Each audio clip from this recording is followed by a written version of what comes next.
In the previous video, we colored a page in a realistic style. We focused on details and used many different coloring pencils. Now, let's do something completely different. Let's color a page in a cartoonish style. Not every page has to be realistically rendered, to the slightest detail. Some people prefer candid, uncomplicated styles. Sometimes, less can be more. It's a lot quicker technique too. You can color a page within an hour. So, what's considered a cartoonish way of coloring? Unlike the realistic style, where you're trying to make objects as 3D as possible, here, we are focusing on achieving a flat, 2D effect. Naturally, it's a lot easier to do. You're going to need fewer coloring pencils, one for the base color and another for the shadows. Since you need to achieve a flat and even layer, the best way to apply the cartoonish style is by using markers. Let's color a page. This time, we'll color a page inspired by the Miami mural, authored by street artist Sherio Nyak. You can find this coloring page in the Ultimate Street Art Coloring book. Let's start with the base color. We're using a yellow-green marker. The most significant difference to realistic coloring is that you need to make harsh lines between colors. You don't need smooth transitions or gradients between lights and shadows. This is very easy to achieve with markers. The key is to be as precise as possible. No need to rush. Just try to stay between the lines. The whole process should be relaxing. Be careful not to color on areas where highlights should be. Try going around them. Always work along the edge, similarly to the outlines. They're usually white, but you can use other lighter versions of your base color. We'll get back to highlights later.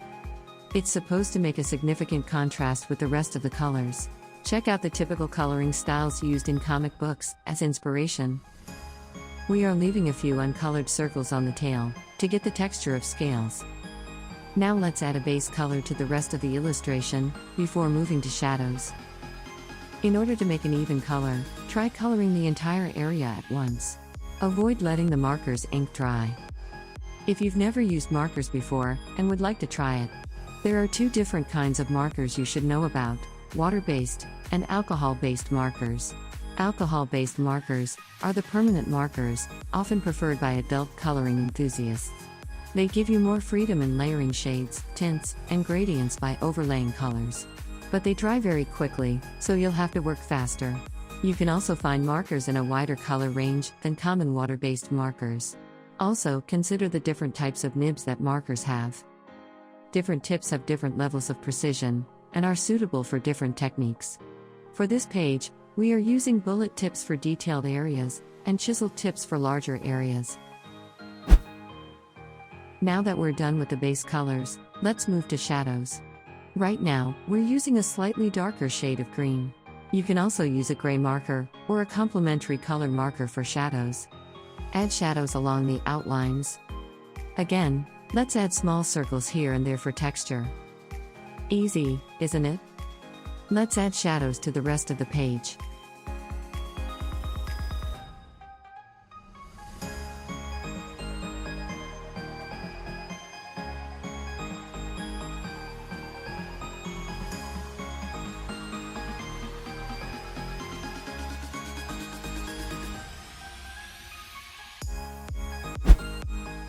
Now that we added shadows, the page is almost done. Let's go back to the highlights. We'll go with the lighter shades over some of the white areas we left out. We are using a lighter shade of yellow.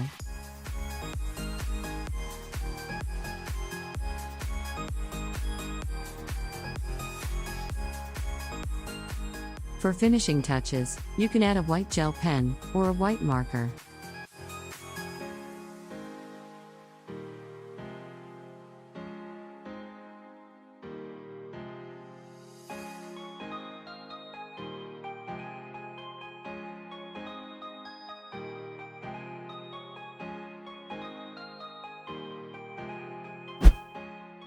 The only thing left is the background. We'll color it pink, just like on the mural.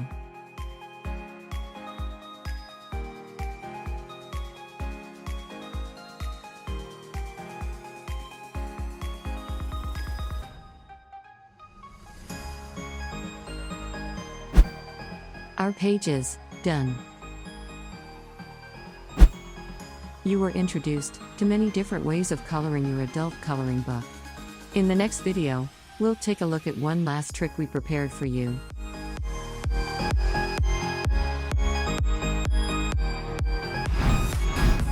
Learn more at aimfulbooks.com.